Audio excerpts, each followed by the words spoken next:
All right, we'll go ahead and get this special meeting of the Vacaville City Council started. And with that, we'll have a roll call. Councilmember Stockton. Here. Ritchie. Here. Silva. Here. Chapman. Here. Roberts. Here. Vice Mayor Wiley. Here. Mayor Cartley. Here. Will you stand with me for the pledge and a moment of silence?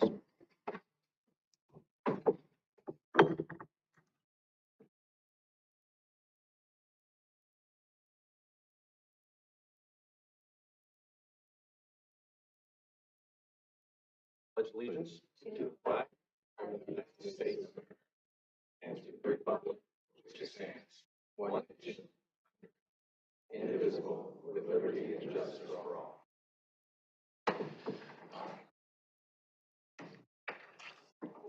All right, we will start with the presentation on housing and development. Mr. City Manager. Thank you, Mr. Mayor, Vice Mayor, members of the City Council. First of all, I'd just like to say thank you to the council for making time out of your busy schedules to accommodate this special meeting.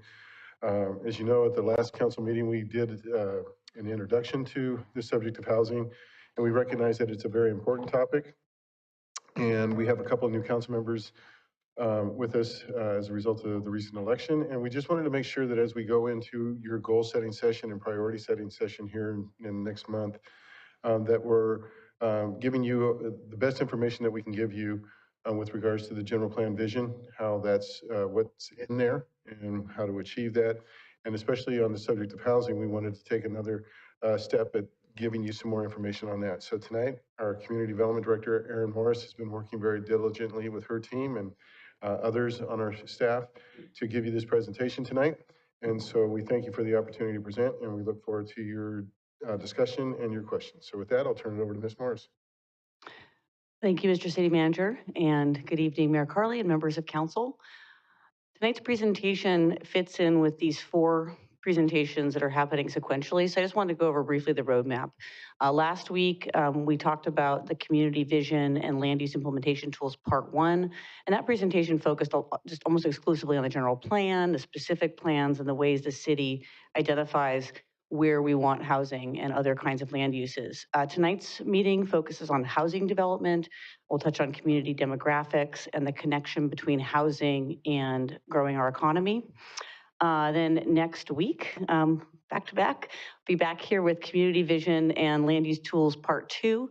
And this will touch on growth management, including the urban reserve, our housing strategy, and how it relates directly to our housing element. And we will do a thorough housing element presentation. And then the last of this 4-pack is that on May 9th, we'll be bringing an inclusionary zoning study session to the council and further into the housing strategy.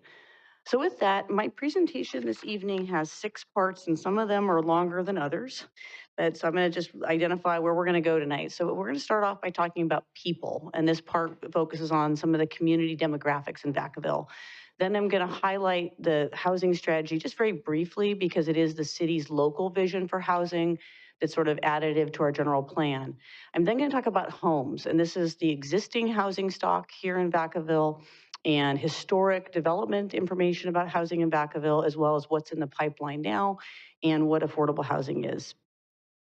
And then we're going to talk about city action, and this is the city's role in housing development. And in some ways that will contrast with the private investment piece where we talk about what the development community's role is. And I'm going to close with a really high level state law discussion because ultimately we're going to get into the nitty gritty of that when we talk about the housing element next week. So starting off with some population trends, Vacaville's population increased from 71,000 in 1990 to 98,000 in 2021. And this represents a 9.6% average annual growth increase. And what's notable about that is that's actually very similar to the state of California. It's very similar to Solano County. In our county, though, there are 3 communities that have quite a bit higher growth rate. That includes Rio Vista, Dixon, and Fairfield. And then Vallejo and Benicia have a much lower growth rate. But I guess the takeaway on this is that we are consistent with state trend.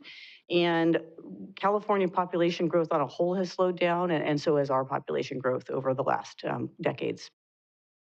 In our community, our people are at a median age of 37.6. We do actually have a wide variety of people at a variety of ages, but the median is 37.6. 1/5 of Vacaville residents are in household formation age of 20 to 35, I think it is. And that's significant because that's the time in people's lives when they're moving out of some kind of parental situation or other and looking for their own home to rent or buy. In contrast to Vacaville, Rio Vista is quite a bit older on average. Venetia is a little bit older, Vallejo is a little bit older, and then Dixon, Fairfield, and Sassoon have slightly younger median ages. This chart is dense, and I don't expect people to take a lot away from it, just trying to look at it in the fullness. But this is a 2022 data on median and various incomes in Solano County as a whole. This is not Vacaville specific. What this shows you is that in Solano County, our median income for a family of four is $108,700. So a family of four that makes 80% of that, which would be 86,800, is considered low income. And a family that's making $54,000 a year is considered very low income. I'm highlighting these numbers because as we move through the presentation, I'm going to give some income examples to kind of put some color to who are the folks who are looking for housing, how much money do they make, and how much does it cost for them to find that housing. And then this slide talks about our labor force, and this is really still pretty high level. This comes from our housing element. It just shows what Vacaville's top industries are, and so health and education is at the very top. We have a good financial and professional group. We have manufacturing, wholesale, and transportation. We have retail, we have construction. These are the main industries we have here, our top industries, and so as we get into, again, incomes and housing costs, I want the council to be thinking about this. And there's another chart that because this theme is about housing and housing affordability and occupations. So this chart shows what different occupations can afford if the housing is considered affordable to them. And so I'm going to step back a little bit. The state of California and the federal government thinks that people shouldn't spend more than 30% of their income on housing.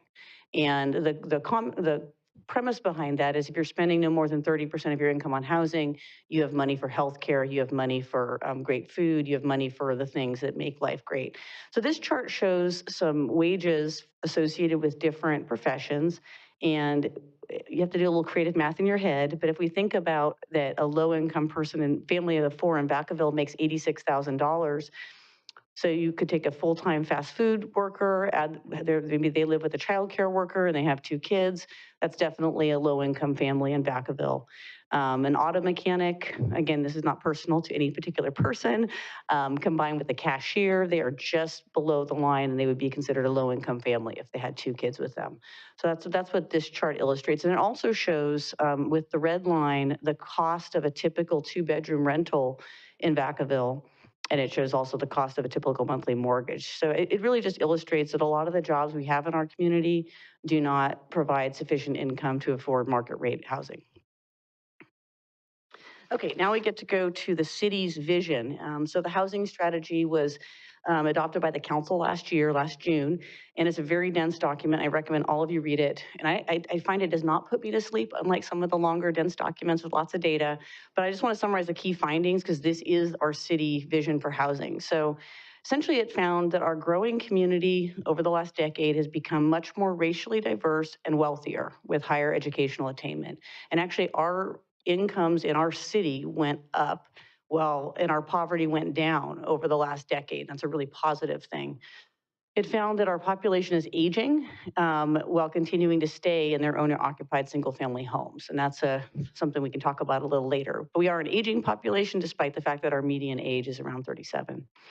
Rents are rising rapidly, and I think we all hear about that here. And that means that more than half of the rental folks that are renting are considered rent burden because they're paying definitely way more than 30% of their monthly income for their rent.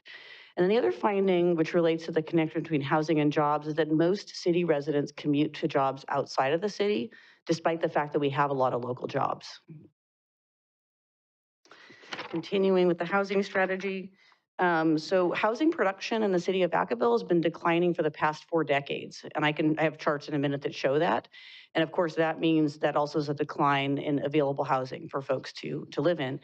In Vacaville, the majority of our households are owner-occupied single-family units. We'll get to a chart in a moment. And what our strategy found is that the lack of new housing supply has caused prices and rents to keep going up, and with really not necessarily an end on that. Okay, so we're going to now get into some really specific to Vacaville data. I'm going to talk about historic housing development trends. I have data going back to the 1960s, but it's summarized in a chart. I want to talk about existing housing types in our community. I want to walk the council through all the existing housing developments. I'm not going to go one by one. I have charts that show what we have in our pipeline. I'm going to talk about what guides our actions on housing development as a government, specifically as a local government, talk about what we can and can't do to affect housing development, the factors that affect the cost of housing, and then also the connection between housing production and economic development opportunities. Okay, so this chart, as you're looking at it, the yellow line represents the city's population since 1940, when not a lot of people lived here. So as you can see, it starts off in 1940 and it rises fairly steadily to, in 2020, this says there were 102,000 residents in Vacaville. The blue line, which starts in 1960, because that's when we have building permit data, shows that between 1960 and 1980, housing production was just steadily increasing, and we really just almost like straight up. And the peak was the decade of the 1980s. In the 1980s, the city produced almost 8,000 housing units, and so that was definitely the high in the history of the city of Vacaville.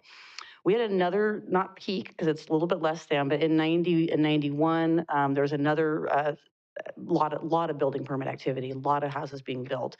And then ever since 1990, housing production has just been decreasing. It's not been a plummet or anything, but it's definitely been on the decline.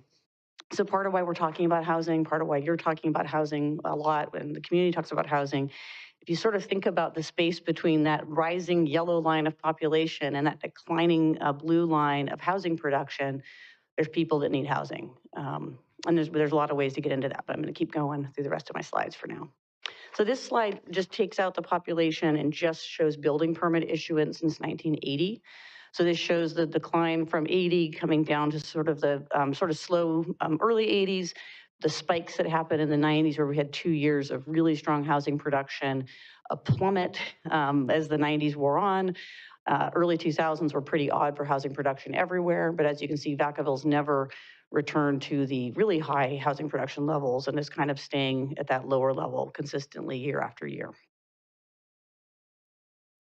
Okay, we're going to talk about housing types in Vacaville. And this slide's a little bit generic because it is definitely one of those type of slides. But the point is we do have a lot of different kinds of housing in Vacaville. We do have a lot of single family homes that are, a lot of them are owner occupied, actually on trend with our country, but higher than people in our state of California. We have apartments, we do have condominiums, we have duplexes, we have townhomes, and we have them in rental and ownership. We don't have a lot of those last things I mentioned, but we do have a variety of housing in Vacaville. Affordable housing is a term that gets used a lot. Whenever I hear the term, I always think, is it a capital A affordable housing or a lowercase a? And that doesn't mean much to non-planners, but I'm going to get into that. So according to state government, as I mentioned earlier, your housing is affordable to you if you're paying 30 to 35% of your gross household income to pay for it. And otherwise, you are considered housing burdened because you're spending way more of your income on housing. A type of affordable housing, and this is the deed restricted capital A, capital H affordable housing. This is a type of affordable housing that cities build typically with money from the city that has a deed restriction that ensures that the housing remains affordable for a defined time period. And that time period is typically 55 years. And we do have some deed restricted affordable housing in our community, particularly in the Rocky Hill neighborhood. We have one project, Pony Express, almost finished. That's an example of deed restricted. But this is one area that the city of Vacaville has not successfully produced a lot of this in recent times. There are other kinds of, I'm going to say, lowercase a affordable housing, and some of those terms can be attainable housing, different types of housing that are more affordable based on their design, the size of the house, the size of the lot. And that's really, the term missing middle has become a popular term to describe attainable housing. And I have some slides that are going to just show different examples of what missing middle housing can look like. But before we go there, I just want to show some pictures of deed restricted affordable housing in different places. So The first image on the left is our, the Rocky Hill Veterans Housing, which is a really unique design, and it looks really cool from the air and also in person. The image on the right is it's a sweat equity ownership townhouse project, 2 stories in Santa Rosa. I picked it out because the form is kind of low. These houses are kind of modest. They actually are deed restricted, affordable, but they also had that sweat equity component, and they are all owned by 60 individual families who help build their houses. This slide shows 2 more housing projects. The one on the left is in Napa. It's a rental apartment. I think the point with this is that deed restricted affordable homes are not always 5 or 6 stories over a podium structure or towers. A lot of times they're also very low scale to fit in with neighborhoods. And then the image on the right, I'm trying to recall where I got it from, but it's showing just that 3-story apartment building, pretty typical for suburban areas, more like Vacaville. And then this chart, I will not stay here too long, but this is our 8-year RHNA, Regional Housing Needs Allocation, from the last 8 years. And the takeaway here is, although we overproduced in the category of above moderate housing and moderate housing by a lot, we did not meet our RHNA in housing for extremely low, very low, or low income households. And that's part of why I'm making the point about the need for the deed restricted affordable housing. Going back to housing types, this slide, I think I've already touched on this, but it shows how our housing is broken into categories. The bigger pie, that yellow piece is our housing inventory at 72% single family detached. And then the other kinds are all the other kinds of housing we have, including multifamily of different levels. And then the small pie chart on the right illustrates that 62% owner occupied Vacaville stat. And then of course the rest of the housing units in our community are renter occupied. So this summarizes that again, but just not with a pie chart. If you think about what is missing middle housing, this says that in our community we have about 72% single family, about 22% would be considered missing middle, and then we've got mid-rise at about 5%. So I want to talk about actually specifically what missing middle housing is, because this is something that we have been talking about, and I want to show some pictures. So these pictures I don't love, but the reason why I'm showing you this slide is it's intended to show missing middle housing is typically lower scale development. It's designed to fit in either near or within existing neighborhoods or established residential areas. It's definitely not tall apartment buildings or big buildings. So this images show you duplexes, courtyard units, what we're calling small multiplexes, cottage courts, little houses organized around common open space, stacked duplexes, townhouses, live work. So these are all examples of when we say missing middle housing, what we're talking about. And then these are some images from the wild, or from Vacaville in the case of the one on the left. That's the Portofino project. This Portofino is a classic example of missing middle housing. These have attached duplexes. The driveways are grouped together. There's individual entries, but this is definitely an example of when we talk about missing middle housing. The one on the right is a townhouse complex in Napa, and this one is probably, I can picture this in certain parts of Vacaville maybe, but this is an example of just a more urban townhouse form found in Santa Rosa near one of their train stations. And I'm aware we don't have a train station here, but the point on this one is that townhouses can be industrial looking, they can be residential looking, but fundamentally they're not very tall or big, and they're designed specifically because they are more affordable than larger housing. And then this is my staff and my favorite missing middle housing illustration. This is called a cottage court development. It's newer. I can't remember exactly where it is. But the idea is that each house has a little smaller yard, but they benefit from common amenities that make it a lovely place to live. Okay, so now, and I'm going to keep moving through my presentation, I want to talk about what the city currently has in terms of housing inventory, in terms of what is actually currently in review or under construction. So this first chart shows the projects and the unit counts associated with all the housing developments that are currently in the development review process. So these are not approved projects. These are projects that we're working on. The notable ones are definitely North Village 2 in terms of unit count. We have a brand new proposal out east of Leisure Town called the Raisins development that has a lot of units. We actually have quite a bit of housing development under review right now, and these are all projects that are likely headed toward the council in the time ahead. These housing projects on this, say not in plan check, these are approved projects that they've been approved by the city, but they've not yet gone into the construction process. So they're not in the building division trying to pull a permit. Of these, actually, the two that are bolded, these are two approved deed restricted affordable housing projects, Allison and Oak Grove. They're approved, they could be built, but they're not in plan check yet. I do want to note that Green Tree is working towards submitting for the infrastructure and the apartment project. And I think that's coming, but it's just not quite here yet.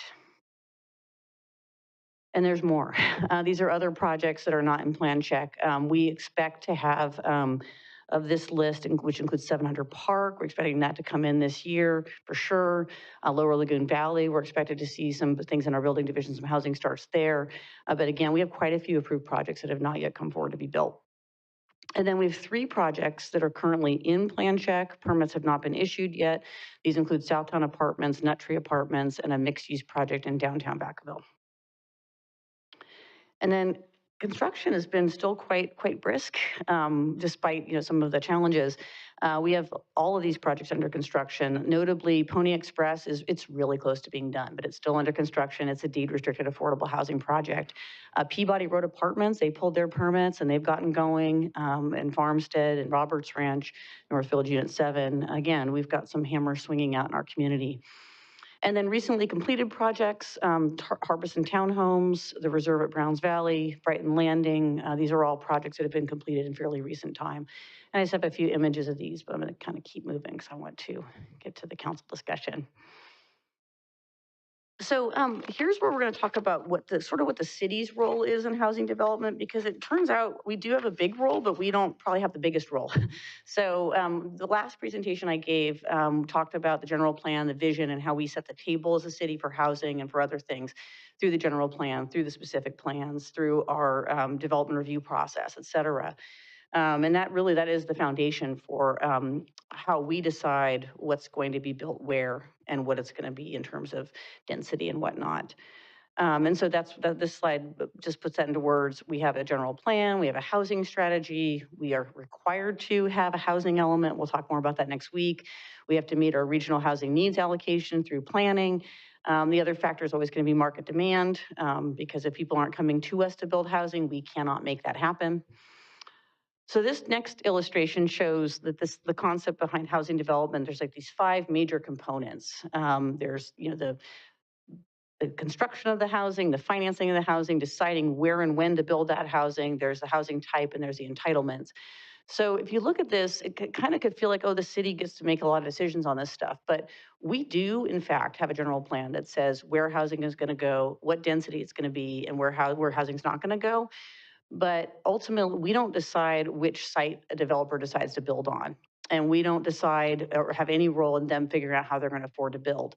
And we don't even decide when they're going to file their application. We get that question a lot in planning. Why is this project being proposed? It's like, well, this is the developers, right? So really the only piece in this little five slice puzzle that we control is the entitlement process, like how we process development applications, how long it takes, I mean, how people are treated, how the community feels, how the developer feels. But really, in the terms of housing development, we do not control a lot about the actually making the housing happen piece of it. And then this chart shows that again in just a little bit different way. So in the city, we plan for and allow all kinds of housing in different locations per our general plan and per our other community documents.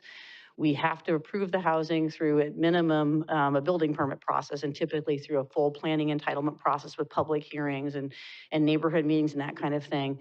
We can have incentive programs, and we can also target our fees at different kinds of housing or different kinds of development.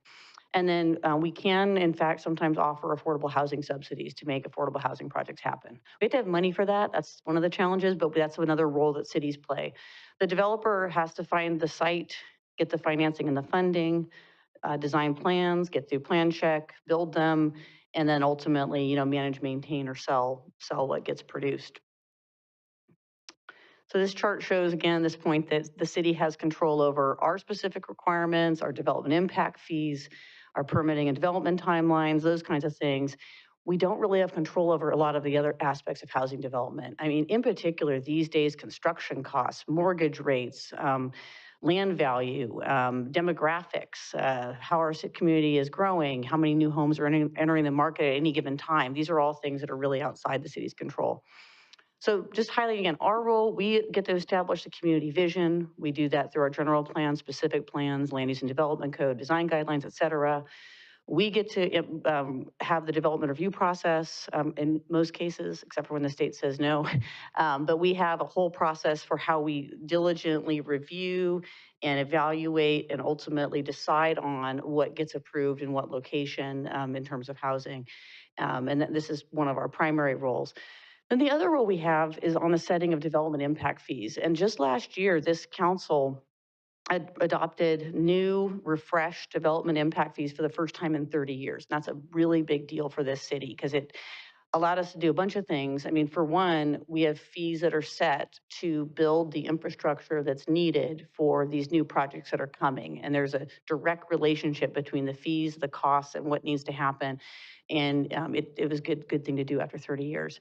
The second thing that the new development impact fee schedule does is it actually has different levels of a fee based on housing size. So the old one, any house paid the same fee. So if you're a developer, you have really no incentive to ever build a small house because you'll pay the same development impact fee, whether it's 4,000 square feet or whether it's 1,200 square feet. So the new fee schedule, which is currently being implemented, allows developers that incentive that they actually have a lower fee if they build a smaller house. The other part that the city controls is having a fee deferral program. We're offering incentives. The council will be formally reviewing, considering the fee deferral program next Tuesday, and we are going to be bringing you an incentive program over the next couple meetings. There are a lot of factors that affect housing development, and I'm not going to dwell on this slide. I mean, there's a lot. This is trying to illustrate to you that there's just a lot of factors that affect housing development, again, that are not really the things that the city controls. This does show we do affect it, though, through our permitting and development timelines, the kinds of things we require, but still, many of these things are really kind of market-driven.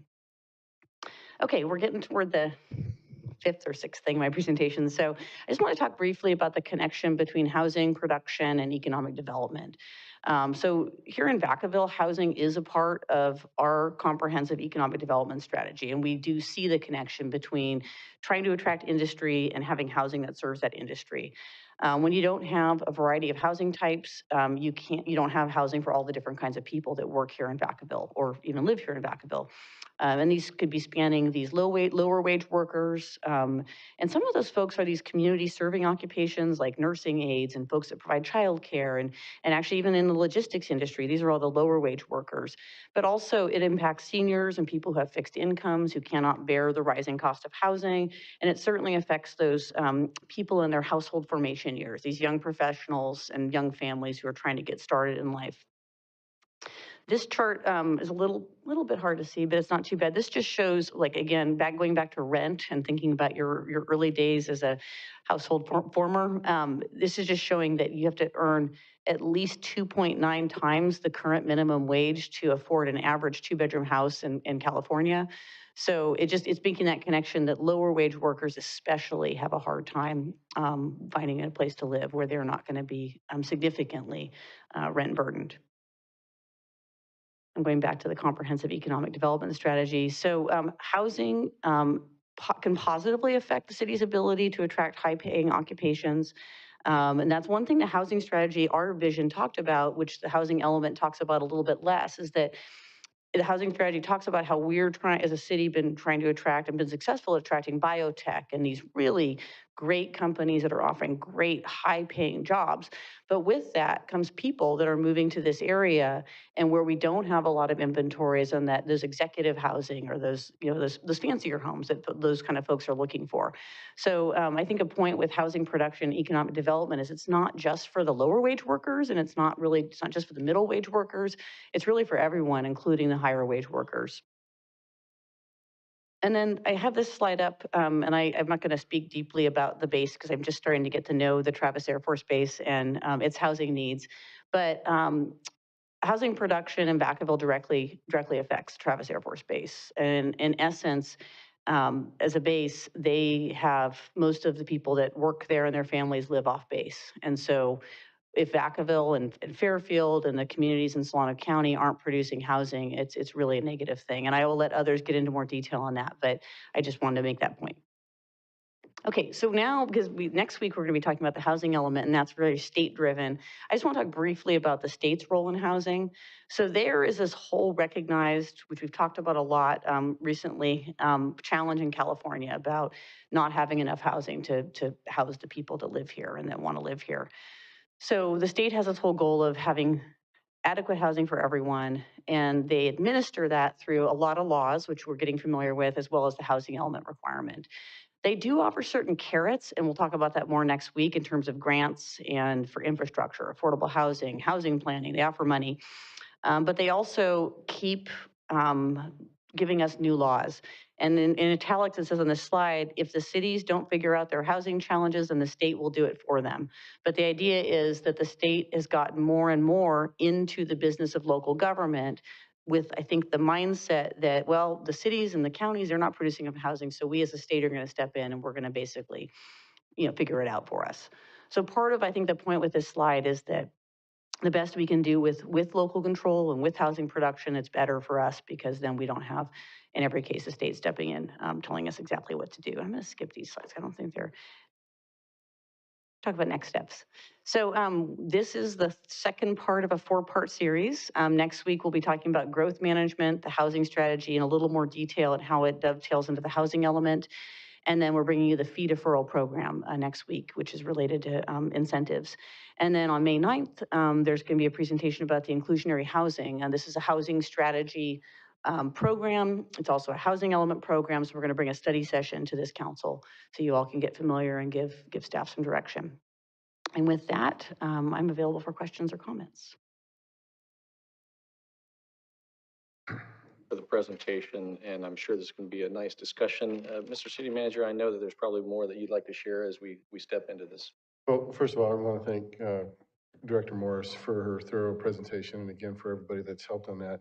And I know that there's probably a bunch of questions and great opportunity for dialogue, but what I wanted to just insert at this present time is that what I'm hoping to accomplish when we get ready for the goal setting session is that, when we talked with you or shared with you at the last meeting about the general plan vision, and what is the vision? It's interesting that one graph that I think was on chart or slide 13, it followed the traditional path of, everybody wanted a single family home in the 80s. And then now the population has exceeded the housing growth.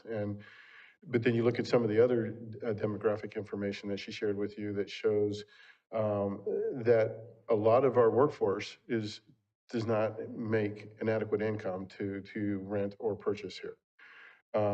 It also shows that our housing production is keeping up with that general plan vision of 75% single family, 25% multifamily. But we're also looking at the economic development growth that we have, and with the council's continued support of our bio-manufacturing strategy and our advanced manufacturing strategies, we're hoping to increase the wealth of our local community. But then there was another slide that shows that a lot of people are coming in from outside, where they live outside, coming in, and then a lot of people are going outside as well. And so we truly are trying to build public and private investment to create wealth in our community so that people don't have to travel outside Vacaville to live and work in the same place. But at the same time, there's still, some work to be done based on the data that we have here. And so what I'm hoping that we're going to provide to you is an opportunity to explore, do we have the right vision for the housing? We do have, we have been building what the general plan has been saying primarily. But when you look at the workforce and the needs of those in our community that because of land prices, because of housing prices and everything, and lack of available supply for multifamily, especially, that drives the price up. So how do we address that? And so, as Ms. Morris mentions to you in upcoming sessions, we'll be talking about important things from the housing strategy, such as inclusionary zoning, because we've talked to the council before about our current practice of providing affordable housing is a much different one than you find in other places. and it does have its limits. And primarily, the big limit is that our methodology relies on city-owned land to contribute towards, helping build true affordable housing. We're running out of land. And so ultimately, we'll hit that threshold where we need to do something different. And I would say that based on the slide that shows our RENA numbers for very low and low, we need to do something sooner than later. And so we'll be talking about that piece at an upcoming meeting. But, so I say this to just, share with you all that if there's changes that need to be done, this is a great opportunity to talk about those and go forward in terms of what is the right product type for this community. And so with that, we're here to answer all your questions. Thank you. And as I wait for anyone who wants to ask the questions, and then I'll eventually open it up to the public. It's a real question that sometimes as I see these slides, don't need to go to slide 39, but what it called out was what's in our control versus what's not. And I think that's important. And we often hear what's in the way, whether we're talking to those who are in the development world, and how do we hit our numbers? So if we're looking at this from a policy perspective, and we see that there are deed restricted affordable housing with a capital A that's coming, but we don't necessarily get to dictate the timeline. And I believe this gets to that point. What are we doing proactively so that we can assure, we can ensure that we can address those who truly are in need here versus how much do we step into the development world and telling them what we want through incentives. And so I think that that's going to be an area that is going to be interesting when it comes back is we control the fees and we control the incentives. We don't control the cost of the land. We control the culture of process and how developers interact with us. And I've had the privilege of sitting in on a couple what I would call client-centric introductions. And I think that it's a real positive side. So I appreciate you and your staff for doing that. Just as a basic question, because I remember working for the city back in the 80s when it was a boom and a decline. If we had to look at, I think today's averages were somewhere near less than 300 permits pulled per year. Fine. Okay, yeah. So I think by 2015 we saw it at its lowest point versus in the late 80s and early 90s. Could you help me understand, and I'm sure a lot of the public or anyone up here understand from your perspective, what is the biggest obstacle that the city controls that is not the capital A, it's just the lowercase a affordability through our incentives, our fees, so that it helps kind of make that, some of the decisions that we'll make.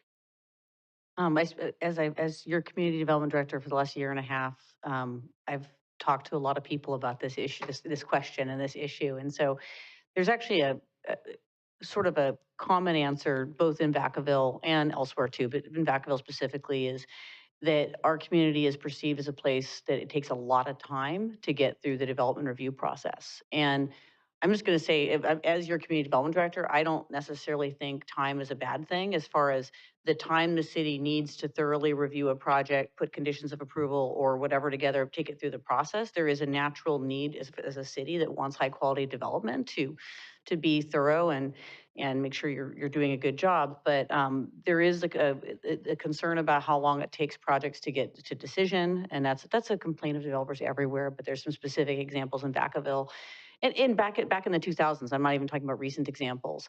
Lack of certainty is a big thing for developers who are deciding where to invest. If if it was as easy as going to a city, going, oh, that's the color that site is, okay, the zoning says this, and they can go in and build. It's never that easy anywhere pretty much. So there's just that uncertainty factor as a control factor. And then as I've been personally working with my staff on the urban reserve study, which will be coming forward to the council, and we were looking at trends, I think there are a few other factors in why housing declines so much that are somewhat in the city's control. So It was around, I can't remember what year it was, somewhere in the 80s or 90s. The city enacted the planned growth ordinance, and it's now actually against the law to have the planned growth ordinance. It's been set aside, and it will have to go away. Interestingly, it's from looking at the data, that ordinance did not stop anyone from getting a building permit because we always had enough allocations to cover what was happening in those days. But when talking to the development community, there was a perception that Vacaville didn't want housing because of the planned growth ordinance. So that's an anecdotal story I've heard out there on the street about why development slowed down. But I have to say, in fairness to people everywhere and to the council, development slowed down a lot in a lot of places around this time. There were a lot of kind of boom times in the 80s and 90s, and most cities are not as busy as they were back in those days for whatever reason. Thank you. From when I look at those incentives and the fees, obviously, some of the challenges that I've heard in speaking with the development community is what's different about Vacaville? What's a potential high cost that really just makes it difficult? And I hear numbers like between 500,000 or 600,000 per door, even for low-income housing developments. And that just, I always hear it doesn't pencil out. And so that they're going to look where they are going to be able to do this. I'm concerned that sometimes what we can do for incentives is very important, because what I don't want to do is I don't want to give up our ability to say this is the kind of homes that we want for our community, the style of our homes, especially as from my perspective, as we continue to look forward, say with the urban reserve. We've experimented with what I would call not a complete master plan development of Southtown, with some of its advantages and challenges with development agreements. But when this is going to come back to us, is there going to be recommendations as far as places where the city has taken some time to study and look at to say, this is a good example of what a master plan could look like for the future if and when we open up an urban reserve, because all this will apply to that. There will certainly be an opportunity to talk about these things. With the urban reserve, the report that we've had one public draft, and the new public draft will be coming out, so we get this item back to the council. It really looks at the kind of housing we have, the sites we have for the kind of housing we have, what we need and where it can go. And as part of unlocking the urban reserve, or actually developing any undeveloped land plan for housing, is going to be about getting a high quality design. That's something that I hear loud and clear from the council and from my boss, the city manager. So yes, we'll have those discussions in the time ahead. And Mr. City Manager, do you have some comments on that? So going back to one of the earlier comments that you raised, just an important piece of information in terms of the cost involved. So just by a very nature of where we sit on the side of the county, for example, okay? Fairfield, on their side, their wastewater discharge goes a different direction. Ours and everything east of us goes into the Delta. So we have different regulatory requirements right there. And as a result, we're required to have a water treatment plant and a wastewater treatment plant. Others do not on the other side. And so a home builder, in my experience, is always looking for, they have a minimum dollar value profit that they need to make. And so when you can build your $600,000 home in Vacaville and not have to pay that wastewater treatment fee that you do here in Fairfield, that's a difference. And so they're looking at those kinds of things. Now, is that a competitive disadvantage? It could be perceived as that, but we're trying to make up for that in other ways. But the fact of the matter is that we do have to have that fee to cover the cost of building a $150 million treatment facility. But as Ms. Morris mentioned, though, this council took a big step, and we're one of the few jurisdictions in the state that has actually put together a tiered fee for single-family development now. So it does recognize that. And so as a result, when we presented that AB 1600 fee study to the council for approval, we do compete very well now. And so those are the kinds of things that we're looking at to make sure that while we still have to meet the minimum state requirements, we are still very competitive from a pricing standpoint in the region, because we do recognize that it is a competitive market. And we want to make sure that we're in the game. So just something to be aware of. Councilmember Silva. Thank you. Got Gonna play tag on So one request, a lot of information, love the information. I need the slides before the meeting. So in these next ones, if I can get a printout so I can make notes and refer so we could have a more robust discussion for what these are intended for, I'd appreciate it. Got an email from Chris Rico, Solana County Economic Development Director. He was talking about, in there, he was talking about the need for different types of housing. That's, completely agree with that. One of the facts that was mentioned, or one of the statements that were mentioned was that there's an increased demand for rentals. The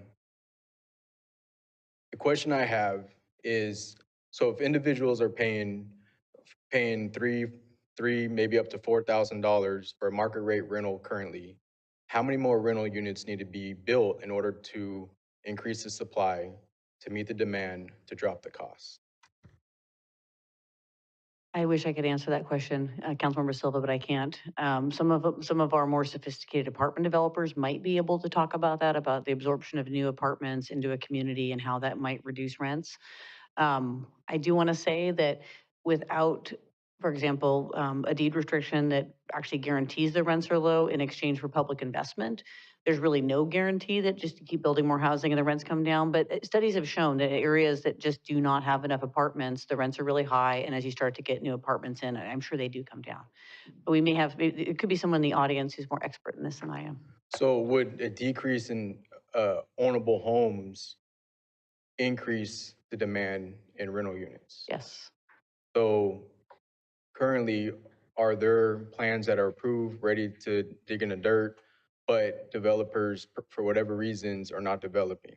We have a lot of approved housing projects, both single family and apartments that are not yet moving forward. And it's some of that, really, the financing piece is huge. That's a huge piece of why projects, there's always a timing factor with that and being able to find the money to build. So I always get confused in this because I hear, we say that there's a housing crisis and we need to build more.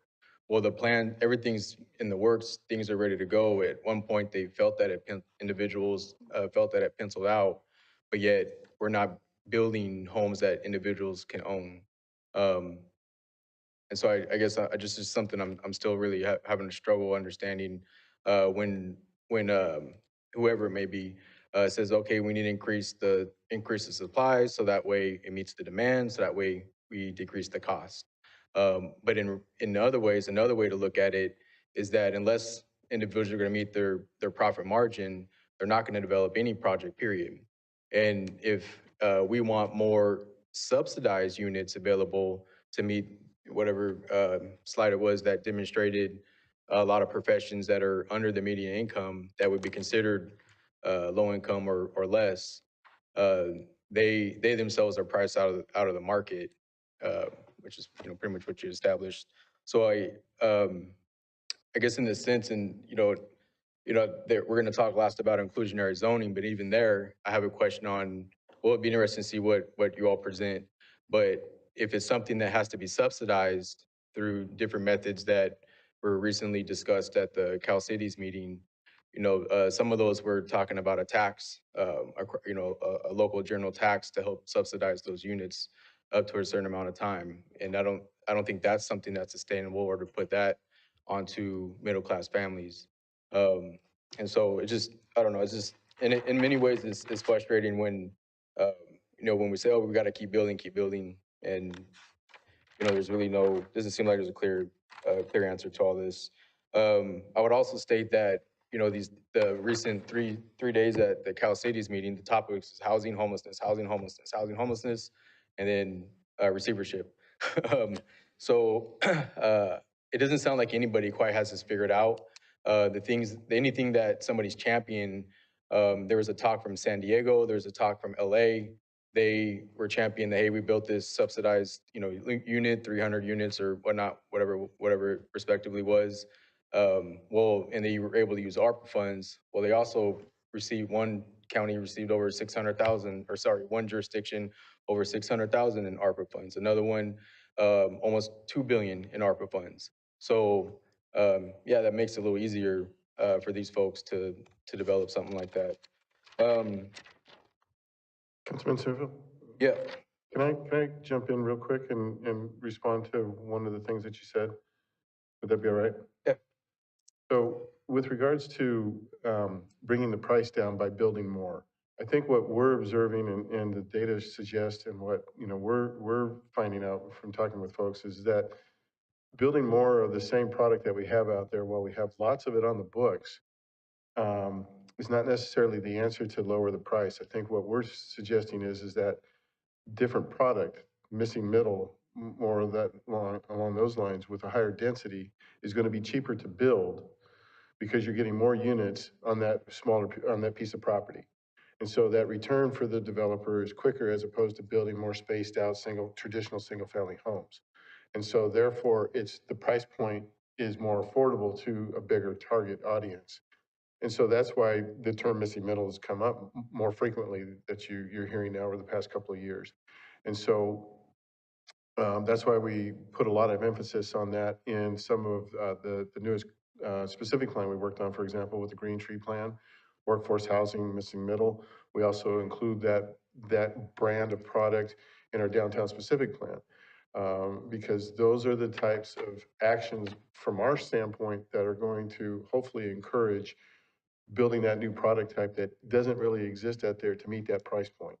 Okay, because we do have thousands of traditional single-family lots out there, and those are slowing down for a variety of different reasons and talking with the home builders. But the reality is that building those out I don't think are going to reduce the sales price going forward. I think it's going to be more related to the product type that we're building going forward. As far as the affordable housing and the subsidies, again, those are things that without help from other agencies, including the city, affordable housing developers can't do it on their own. They just can't. It's too expensive to build that and get away with a successful project. And so traditionally, it's been a combination of investments. And we've brought those to the council in the past where, there's a grant from STA, MTC, and with that, they're eligible to go out and go apply for state tax credits and other types of funding. And that's where having an approved housing element is critical, because if you don't have that, you don't get in line for those subsidies. And so we're going to have that conversation, and that's why we're presenting that information for you at our next meeting. And so we'll be anxious to hear your feedback on that. But I appreciate the opportunity to share that with you. yeah, I mean, the other reality is that if any individual's waiting for the state or local government to provide a solution to their housing needs, and it's going to come at a subsidized rate, based on what I've seen, is nothing that I've seen out there is sustainable for the duration of their life. So I think part of the other side of the story is I think that there needs to be a discussion with individuals, particularly our youth, on the importance of a quality education, the importance of having skills to be able to move up, to put themselves in positions, to be able to earn a decent income, to live and create and sustain the quality of life that they seek. And it's my hopes that we, as a city council and community, we provide a certain identity. I think a lot of the feedback that we have throughout the city and the apprehension about continued growth, the impact of schools and impact of roads, or not seeing different needs that they are passionate about being met. I think part of that story, is really just it's not so much that I don't feel it's truly that so much that it's what we're growing, is how we're growing. And so I know it's not necessarily maybe for today, I know it's a more detailed discussion, but you mentioned a bit about different types of developments and how it ties into existing neighborhoods and whatever amenities they may provide. I think if, the way the state's going is putting a lot more pressure for more high density. The only challenge with high density is that if you don't have access to amenities, then it's forcing you to commute, it's forcing you to go to different areas. And so as we continue to develop or redevelop certain infill, how do we make sure that, I'm curious to see how we ensure or provide an opportunity more so for the economic development component to where you have required different amenities within these high density developments. Um, one question I want to, if it's another topic that's coming up, is about the rent burden concept. So I've heard from different folks, all different type of professions, about concern of increased rent. So the challenge with that is that the more money that they have tied up into a rent or a mortgage that's well above 30%, so let's say 50, 60%, that limits their ability to reinvest back in the community. Is that true? That is the gist of it, yes. And so some things that come up, and this goes for small business, not property owners, but small business owners that are renting, and even different renters themselves, is looking at different ways to help mitigate that. I know it's an extremely controversial topic, but what ways are there to protect current residents and whatever on how we're developing, how our policies are encouraging different developments and how those have folks who can afford the market that our current workforce can't? That's a great Can question, afford. Councilman Silva, and I know that, I believe you were here last night at the Planning Commission study session on the housing element. There's a whole set of policies and programs that are actually programs that are in the draft housing element that require the city to set up regulations and systems for ensuring that people in existing housing are not displaced when new things, perhaps new infill housing, new exciting housing is happening. But that's through the new requirement that the city must affirmatively further fair housing, that are some of our 40 housing programs, many of them new, touch on that very issue of ensuring that people are not displaced. That's addressed that way. Um, yeah, that's it. Thank you, everybody. Vice Mayor Wiley. Thank you for the information, particularly the beginning, just kind of summarizing where Vacaville is and how things have changed. And so just a couple observations. You know, when you talked about the boom in permits during the 60s, and it looked like much a higher spike, I wasn't in Vacaville then, but it seems like a lot of the house product at that time was, really built, it is at a much different standard and much smaller. And so I think you could build it faster, for one thing. But the other thing is, I think there's more like little condominium areas that we had during that time that I've seen some around town, like around Sierra Vista and some other places, which I didn't really know were there until I was looking at the housing types in different places and even some downtown. And in my neighborhood, like over by Cambridge, there's that one sort of condominium place, and that's home ownership as well. And it seems like that product hasn't been built much at all lately since that time. And what's the reason for that? I mean, we don't have developers wanting to build it, or are there other things that have influenced that? Because I think that's the missing middle that we're kind of looking for. Thank you, Councilmember Wiley, or Vice Mayor Wiley. Yes, the condominiums and townhouses, owned or rented, are perfect examples of missing middle housing. Condominium construction has really been slow in all parts of California, except for the most urban parts. A lot of it due to just a construction liability issue. The developer builds it and they're sued by the homeowners a very short period of time after that. It costs a lot of money. So a lot of the resistance to particularly individually owned townhouses and condos comes from that background. That's a lot of the preference for even just a slightly detached single family home gets out of that realm of it having that shared ownership and getting into that liability realm. But condominiums have been tough to get new ones. There still are some people, some builders building them in some places. But that form, that lower scale form, smaller units clustered together, maybe they're not attached. That is something that is happening elsewhere. It's a condominium, but it doesn't quite have the same issues. All right. Because I know some teachers have, bought that as their first home and then been able to then move when they have a family or something. So that's another thing that's not available when you're paying rent all the time because you're not saving anything, you're spending it all. So that was one question. What can we do maybe to get more condominiums or that kind of shared housing, which I know we're looking at? Another concern, I know that this was not your words, but it's what you said, that if cities aren't figuring out what to do, then the state's going to figure it out. But it doesn't appear to me that anything the state is doing has helped housing because that cost of affordable housing is going up so much that no one can build it. And so what's your comment on that observation that states are going to do it if cities don't? Well, I think the way that that's summarized on that slide, I like it because it seems to be the prevalent attitude as articulated even through like the legislative intent behind SB 330. There's state has a housing crisis, cities and counties aren't building housing, we're gonna step in and make people build housing. So that's a real thing. On the question you have about producing, I'm gonna say subsidized affordable housing, when the state disbanded redevelopment was the largest funding source in the state for affordable housing. It created so much affordable housing. And then they've really yet to provide anything close to even anything approximating a funding source like redevelopment.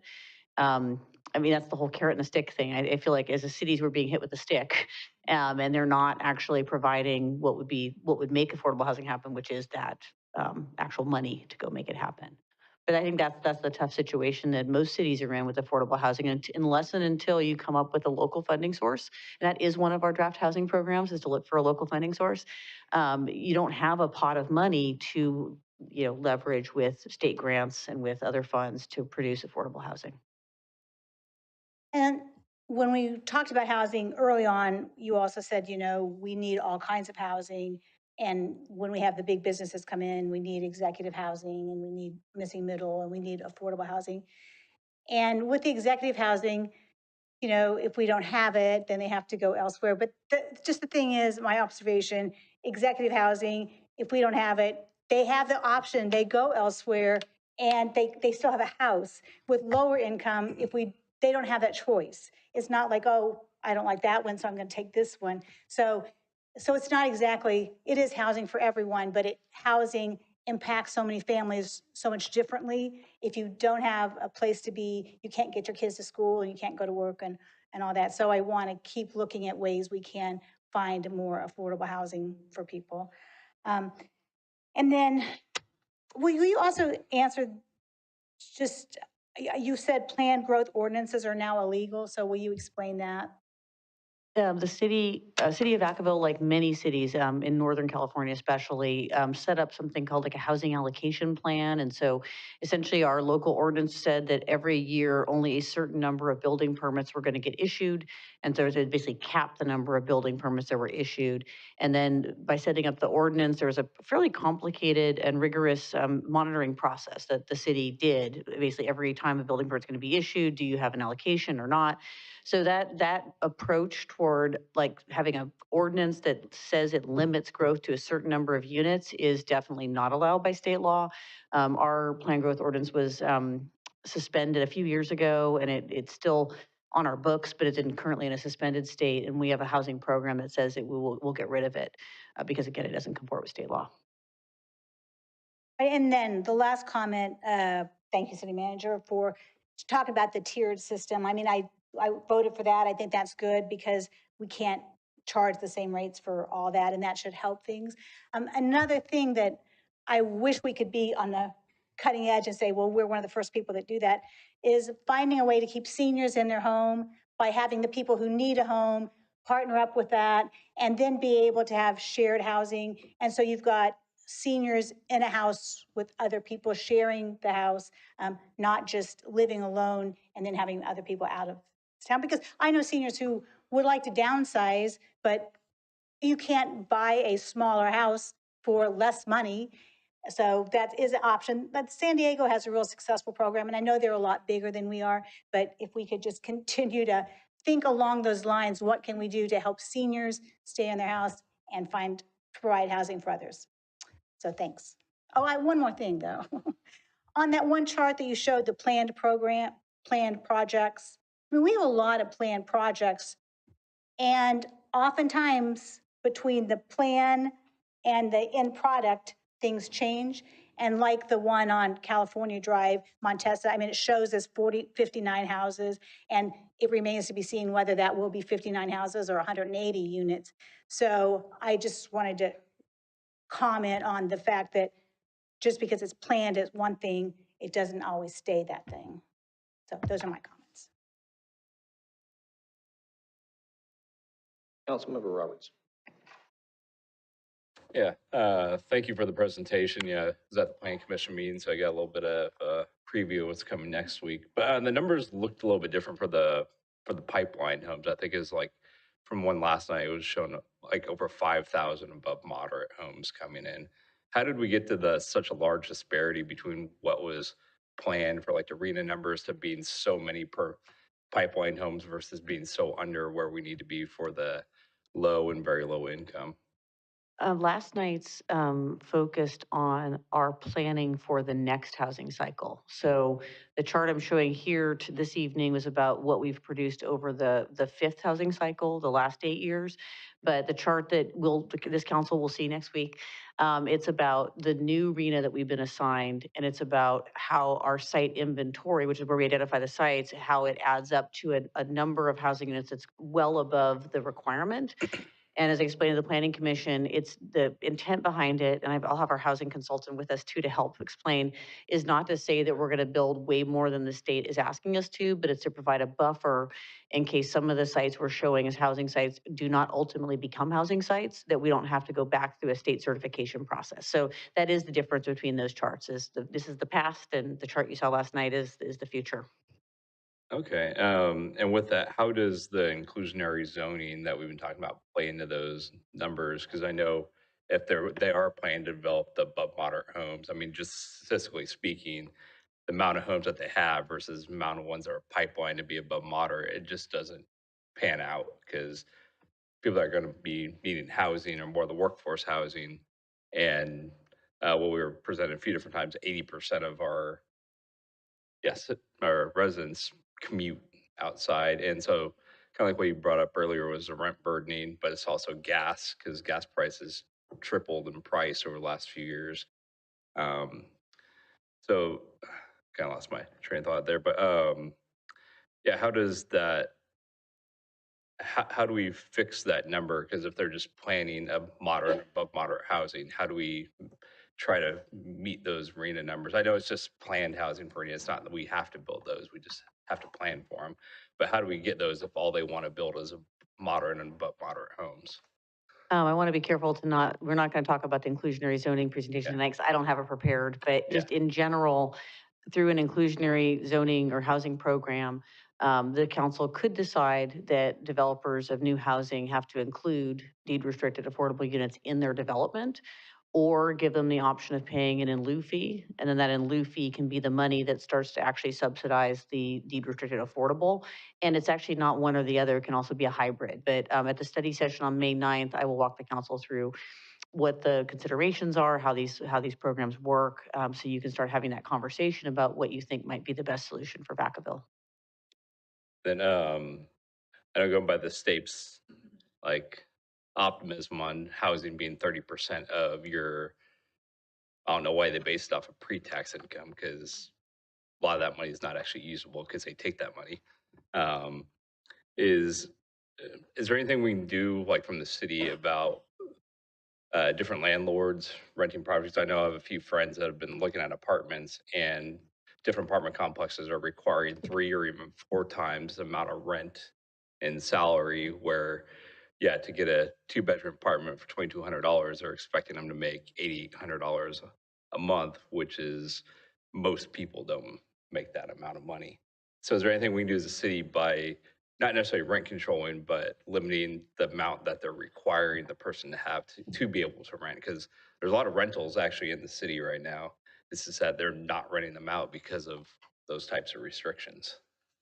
I know that Emily Cantu, our Housing Community Services Director, is here. She may have some other thoughts, but really, the city does not have control over the amount of money a private party requires for deposit or what their income requirements are. But what we do have a responsibility to do, and again, it's in our existing housing elements and our new one, is ensuring that everyone in Vacaville is complying with fair housing. We're not the fair housing police. We are not going out there and monitoring that, but we are required to implement programs and education, just like the seminar that happened not that long ago, to make sure people in our community are aware of what it looks like when you're being discriminated against or being treated differently. So it doesn't get at your concern about people setting their deposits really high. I don't think we have much to do with that. We are tasked through, in particular, the affirmatively furthering fair housing lens of our current housing element, of setting up programs and educational tools and other things to ensure that it's not a discriminatory practice. Yeah, and I'm not necessarily worried about like the deposits, amount of like income that they're requiring, which far exceeds what I think should be acceptable for them to rent a $2,000 or $2,200 a month apartment, because those aren't even the nicer apartments in town these days. And it's like if somebody's making that amount of money, they're probably not going to be renting those apartments anyways. But unfortunately, that's what's left. Um, and then my last topic I wanted to get on was the military housing. I know there are some areas that we're looking at for military housing within the city. Um, I think we need to partner with the base and as well as lending places, because I know speaking for myself, when I was shopping around for a house, the VA has not caught up with California prices. And so the limit that you see for a lot of VA loans, you usually have to jump into the jumbo VA loan where it does require down payment at that point. And then, or if you're looking at the BAH from airmen on base, if you have like a lower enlisted person who technically qualifies for subsidized housing based off the amount they make. And active duty, a lot of times, if it is a family, they're on a single income because a lot of military spouses don't have full-time jobs. Um, and so, yeah, with the rents they are now, is like even you get a E5 with that's married and has a couple kids, a four-person household, they wouldn't even qualify by that 3 or 4 times a month uh, income qualification to rent in a 2-bedroom apartment here in town. So I think trying to partner, at least the city, working with somebody that can build military housing, they'll restrict it to BAH levels or housing that qualifies for VA loans. Thank you. Councilmember Stockton. Yes, thank you for the presentation. A lot of good information, great comments from my colleagues. Just want to reiterate what's been said. It's frustrating to have a lot of these demands put on us that we have very little control over. But I am curious to know a couple things. The first is, how often are we meeting with developers or providing opportunities for developers to meet with the city to identify maybe some of the obstacles or hurdles or things that they're currently facing, like, not over a span of time, but like almost like immediate pressing needs that are preventing them from being able to, move forward on some of the projects that are getting approved. Councilmember Stockton, happens frequently. One of the biggest functions the roles that I play for the city with, along with my planning team, my building team, is that we are regularly being asked to meet with a developer with some snag or some hurdle related to their approved plan, or they're trying to solve some issue of they have an approved project. But we're really, that's a very frequent thing. And so That, like, weekly, it's more, monthly? it's just on an appointment basis. Okay. I would say anyone is welcome to come to my department to talk to us about things, but we have it's a recurring theme of meeting with developers in our department. And are council members allowed to attend those meetings? These are more just like this meetings that someone's coming in to talk to a staff member. So it's not typical to have elected or appointed officials there, but I mean, there are times when staff and developers are meeting and there is a councilman or two present. Or somebody like Yeah. that? Okay, the other concern that I have with the affordable housing stuff that's coming down from the state, and I don't know what we can do about it until we address the objective standards that this council's been pretty straightforward about wanting to get to.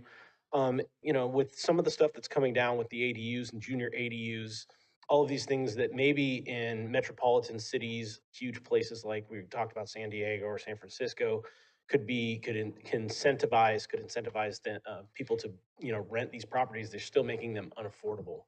And so Councilmember Silva, to his credit, has talked a lot about, how do we provide housing opportunities for people that grow up in Vacaville to be able to live in Vacaville? And it's pretty clear based upon the slide that you showed before that in single income households, it's impossible. And so it really shows kind of the power of multi-earners within the same household to be able to afford to live here, which means you really want to have to live in, you really want to live in Vacaville if you're going to that, to those lengths to spend that kind of money to live here.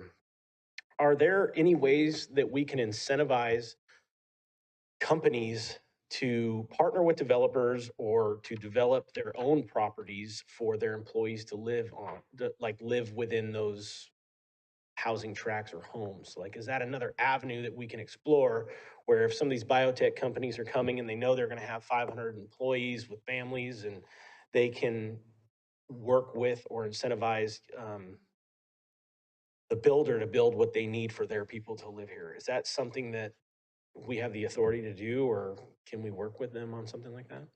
If the council wishes to, you can identify industries that we want to target and target in a positive way to assist with housing. You can, and there actually is a housing element policy that talks about employee housing, which we'll talk about next week. So Okay. it's out there, but there are scenarios where cities, I don't know if it's anything different though than working on any kind of development, are actually working on projects that are driven by an employer who's recognizing the high cost of housing and the need for employee housing. And there are those projects out there, teacher housing, tourist-oriented housing for tourism. Yeah, there's some examples out there, I'm Councilman just Stockton. curious if it would Yeah. provide, opportunities for us to maybe incentivize the, portions of reduced taxes for the company to, as long as they have, these homes, that are set aside for their people. The other question that I have is, when do we anticipate that we'll be able to see tangible data related to the decision that we made about the sliding scale for the size of the building, the size of the homes or units that are being built? When do you think we'll be able to see whether or not that policy that we enacted is actually helping?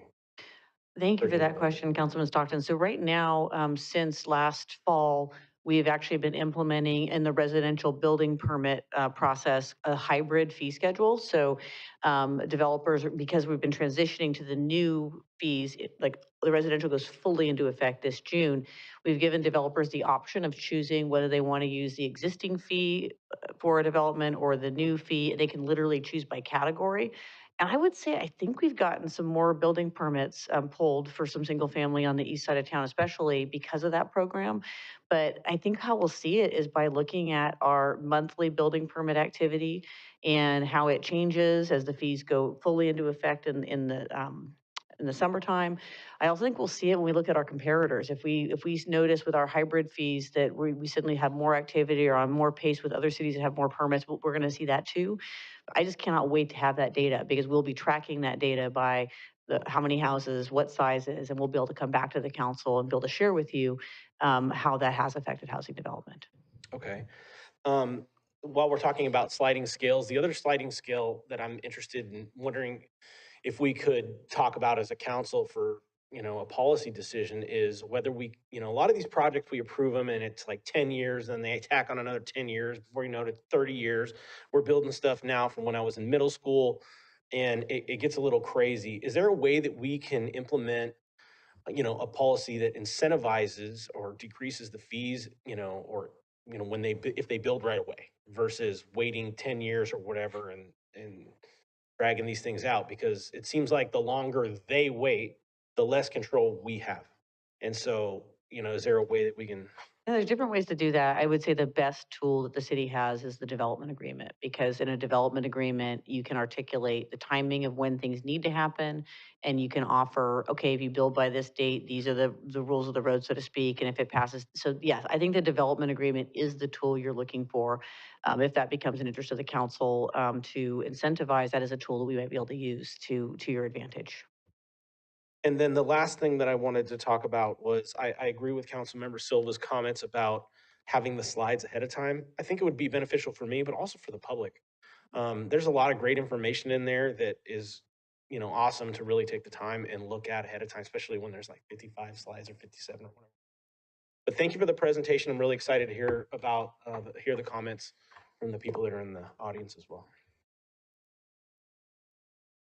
Yes, thank you. At this time, I'm going to open it up to the public for comment. Those wishing to come forward on this item, please up to the podium. Hey, Alicia Minion. Thank you for the presentation, all the great questions. So I was wondering if staff has any additional supporting data uh, to explain the 108,000 median household income. That I thought that was high, and I'm wondering if that is maybe more of an artificial number because the new homes that are being built, I mean, is it possible that the people buying them are from out of the area? I mean, they could be like me. My job is in San Francisco. I can't get that job here in Vacaville, doesn't exist. So I'm wondering if somehow this new housing stock we're building, it's drawing people with jobs out of the area and it's artificially inflating our median household income. I'm wondering what is the median household income for people that actually live here and work here? I don't know how, some way maybe we can get that data. And then I was thinking about the comment about veteran housing. So in Southtown off Vanden Road, there was a large lot that was donated to the city. And I think it was early 2019 where an exclusive negotiating rights agreement was entered into with, I think it was CTY, the same developer who's supposed to build something by the bus station on Allison. So it's been many years. I haven't heard any activity. And I'm wondering if we're going to build affordable housing, I mean, is it smart to enter into these exclusive arrangements for such a long term with one developer and they don't deliver? So going along the lines with Councilman Stockton's, you know, the issue brought up where we approve these projects, decades go by, even with a development agreement, decades go by with no construction. When I lived in Pleasant Hill, that as soon as they underwrote a project, they had to build within 5 years. If you don't build in 5 years, you have to start over again. And my concern is the land value, in a way, could be inflated. I mean, the price could be going up because you're basically approving the entitlements on land. It increases the value of that land, and the developer doesn't have to do anything.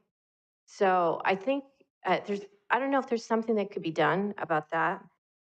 And then also the fact that there's a lot of people may to find work, they're leaving the city, or maybe there's people coming in because they don't want to live here. I think we have to make this place, before you start thinking of growing it, we have to have a balance in this development. We need the appropriate amount of schools, we need parks, trails, we need something to attract the people to want to stay. I think when you have those things, proper infrastructure, roads, schools, parks, nice stores, things like that, then start thinking about building. Because right now, the way it is, we don't have enough of those things. Yeah, and I have other Yep, no, points, thank but I you. think my time is up, Yeah, right? thank you. Yeah, thank you. Thank you. Thank you for those comments. No doubt a comprehensive approach to housing in the community as it's growing is going to be important. So, good evening. Mr. Mayor, council members, my name is Andre Casanova. I'm a union rep out of Local 180. I'm just here to trying to help out the citizens here who's working, who do construction, and who have to commute hours to other projects, just like the ones we are discussing here, like the San Mateo, where their city council members have implemented a strong language in their bill so that when developers and contractors build in their neighborhood, that they hire locally. They hire some form of an apprenticeship with prevailing wage, some type of health care. so that our guys who live here doesn't have to drive to San Mateo, who work on similar projects just like this one. So often these developers move into these neighborhoods and these jobs are like a crime scene. I mean, they exploit their workers, pay them very little, no health benefits, and we could make that come to an end. This law is being passed now to stop this type of stuff from happening now. So why not we put in some type of a language so when these developers come into this community, they don't exploit the worker, they don't exploit our community, so that our young kids could come in as an apprentice and get nice career jobs so that they could be able to afford to buy these homes that they get to work on. We should not exploit our citizens for the developers. So with that, I would like to say thank you for listening. Thank you.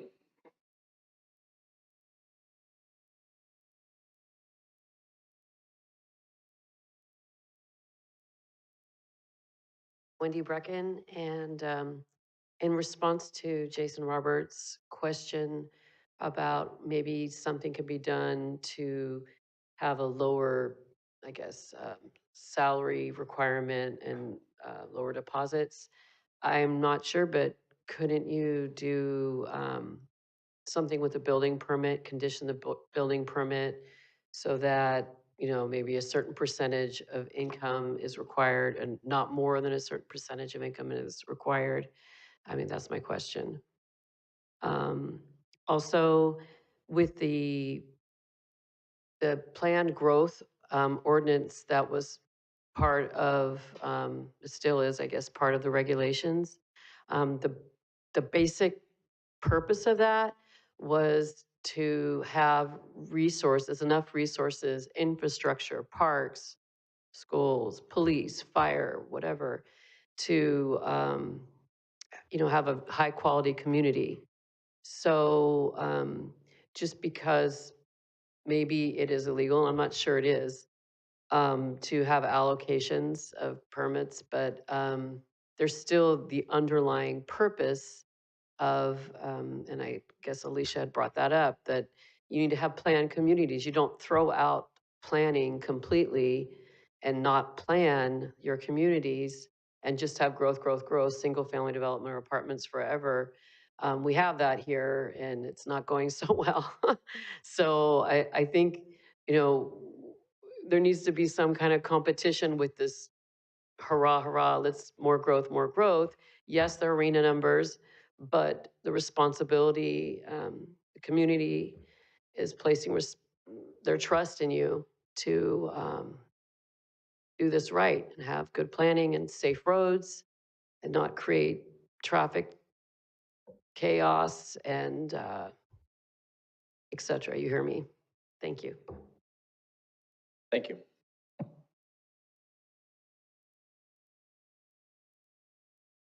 Good evening.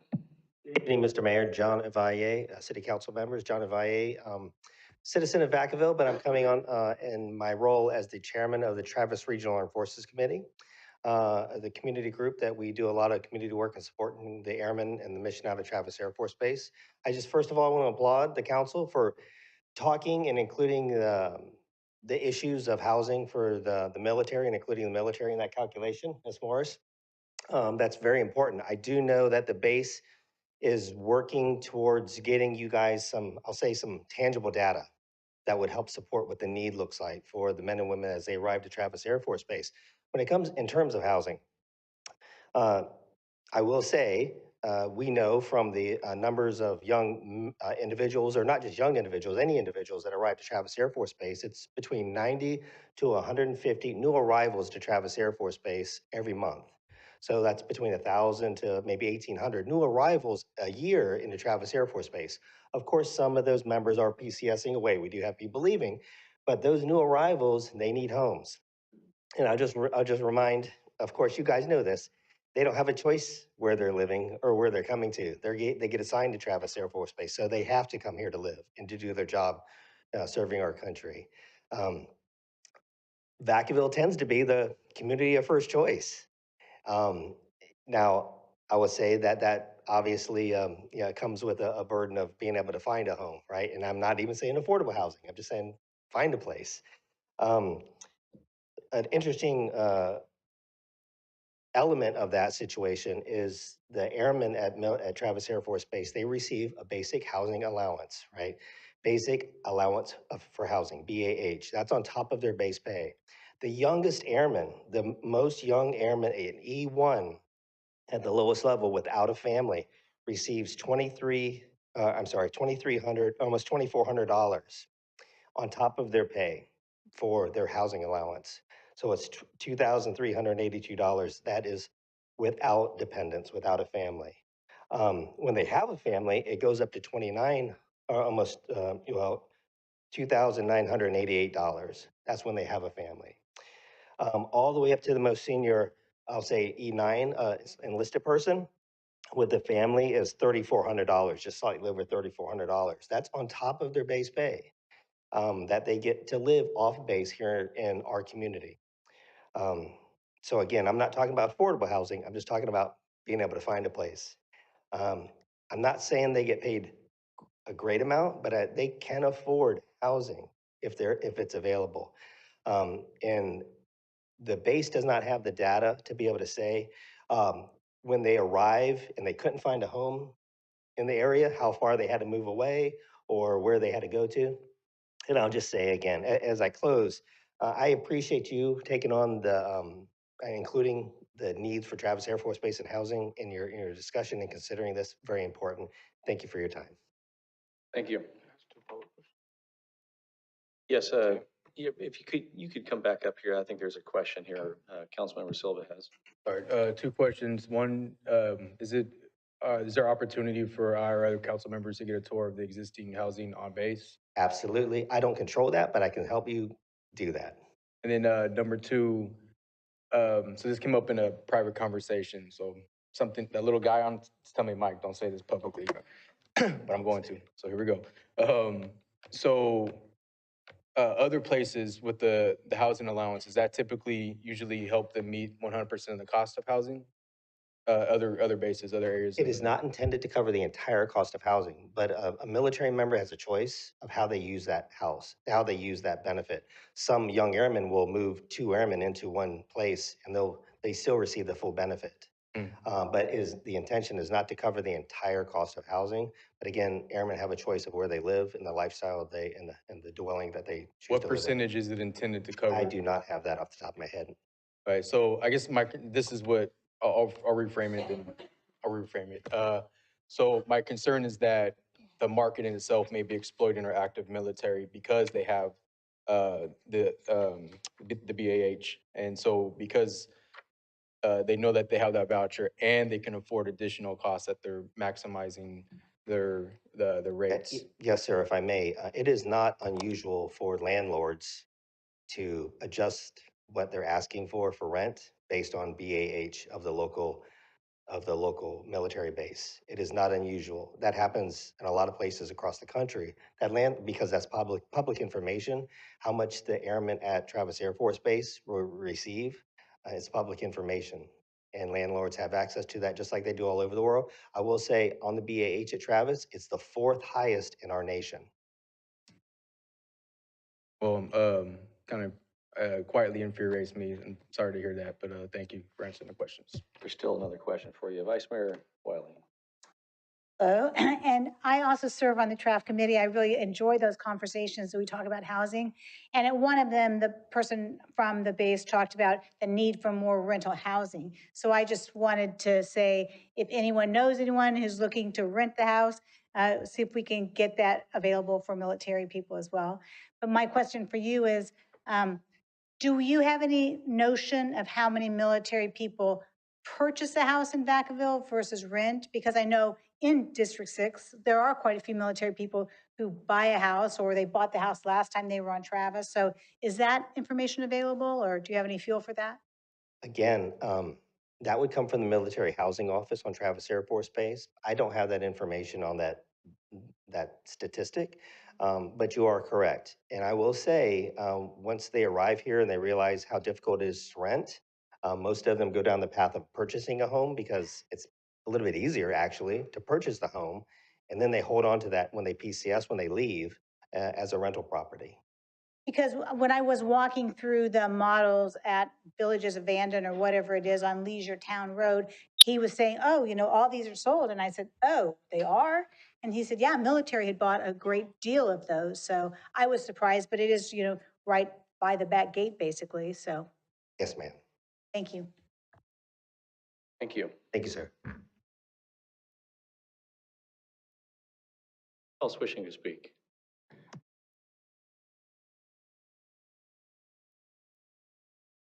Good evening. Mayor, council members, thank you very much. My name is Ed Rapisard. I'm a real estate broker as well as a veteran. I'm going to talk to you today about from a perspective of a new home sales or sales on their resale specifically.